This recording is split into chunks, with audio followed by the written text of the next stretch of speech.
Which US state is impossible to invade? And which would fall first? If every enemy of America attacked at once, the country as a whole would fight back, and probably win. But what if we zoom in? Forget the US as one giant superpower. Imagine each state had to take the first punch. Some are glass houses, others are fortresses. Today, we're ranking 15 states from the easiest to invade, all the way to the one that's almost impossible.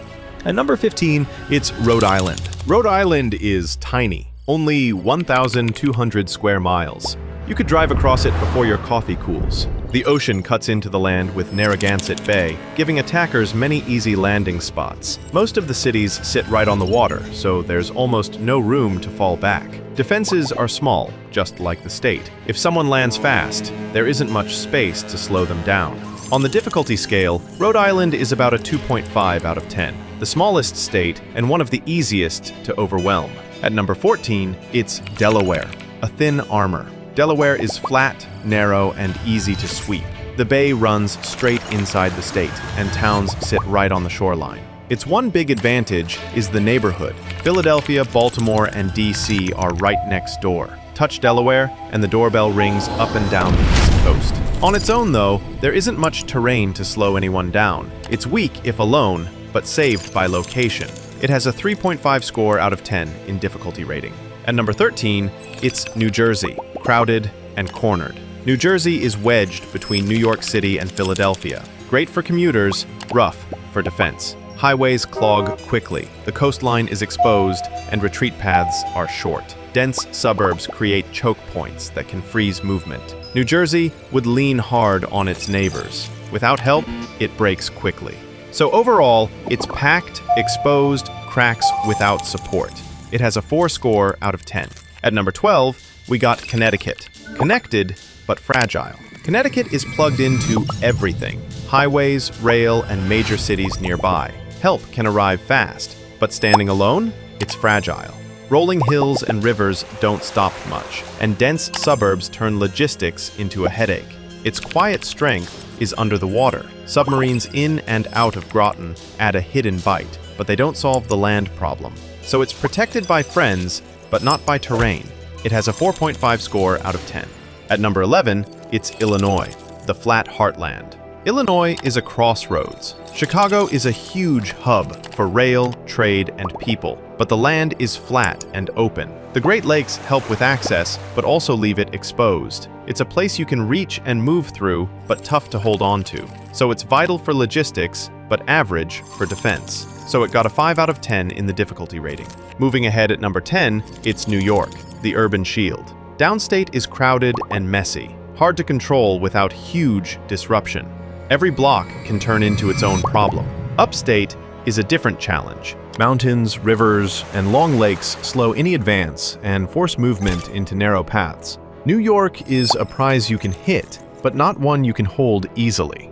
Overall, it's tough to take cleanly, but even tougher to control. It has score of 5.5 out of 10. Next at number 9, it's Vermont. Small, but stubborn. On paper, Vermont looks light, but in practice, the land fights. The Green Mountains cut across the state. Forests block your view. Valleys turn into traps. In winter, roads disappear under snow. In spring, mud swallows the paths. Even small units here can waste a big army's time, fuel, and patience. Small state, slow fight. It scores 6 out of 10 in difficulty rating. At number 8, it's Florida, Swamp Shield. At first glance, Florida looks wide open. Over 1,000 miles of beaches. Then you reach the Everglades, hot, swampy, and punishing for both people and vehicles. Mosquitoes, heat, and soggy ground slow everything down. And since Florida is a peninsula, once you're in, the only way out is north, straight into defenders who know where you'll be. So it looks easy,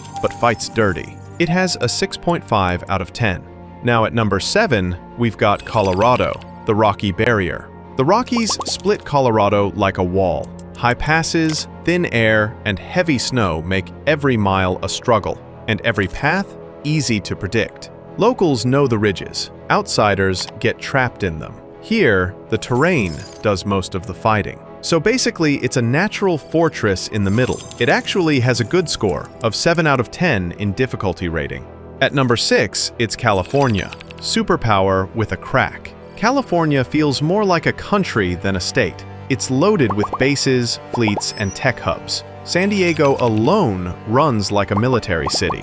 Industry can build, repair, and resupply at scale. But the weak spot is clear. About 840 miles of coastline. Too many doors to guard. If you do land, deserts, mountains, and valleys make moving inland painfully slow, and the state can shift defenders quickly. It has a score of 7.5 out of 10. At number 5, let's talk about Montana, the empty shield. Montana looks empty, and that's the point. With just over 1 million people spread thin, there's little to seize, few roads to live off, and long distances that wear out supply lines. The land grinds you down by doing almost nothing at all. It's wide, empty, exhausting. It got a really good score of 8 out of 10. Now, at number 4, we have Hawaii, island fortress. First, you have to reach it, thousands of miles of Pacific Ocean just to get close. Then comes the lava rock coasts, steep volcanoes, and thick jungle. Moving is slow, and resupply is always a struggle. Since Pearl Harbor, the islands have been seen as an unsinkable aircraft carrier, a forward shield with real bite. The islands from on the distance as a shield, terrain as a lock. It actually has a score of 8.5 out of 10 in difficulty rating. At number 3, it's Virginia, Fortress of the East.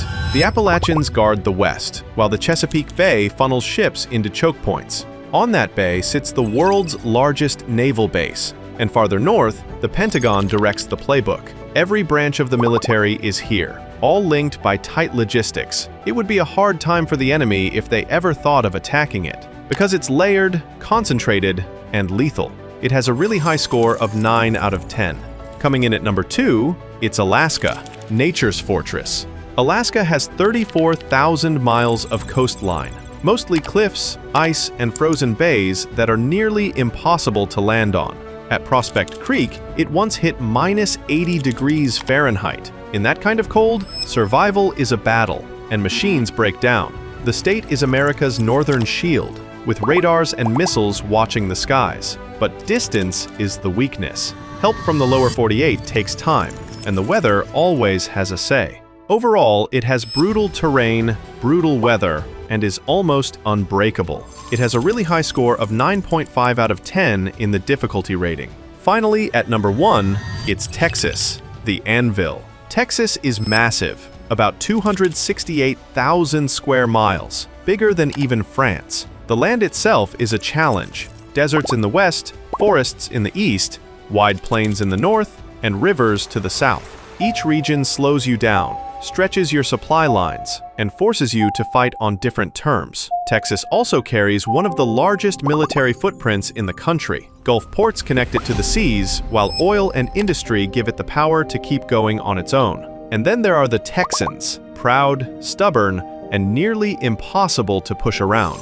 It has an amazing score of 10 out of 10, which is by far the hardest state to invade.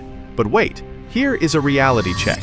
No state fights alone. That's not how America works. If one is attacked, all 50 answer. Carriers sail from the coast. Bombers launch from far bases. Guard units roll in from every state. Within hours, the whole machine wakes up.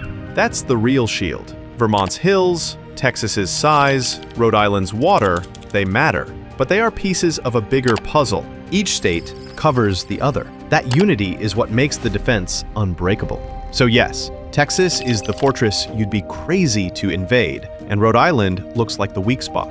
But in the real world, no state stands alone. An attack on one is an attack on all. If that blew your mind even a little, you know what to do. Subscribe. This is Glore.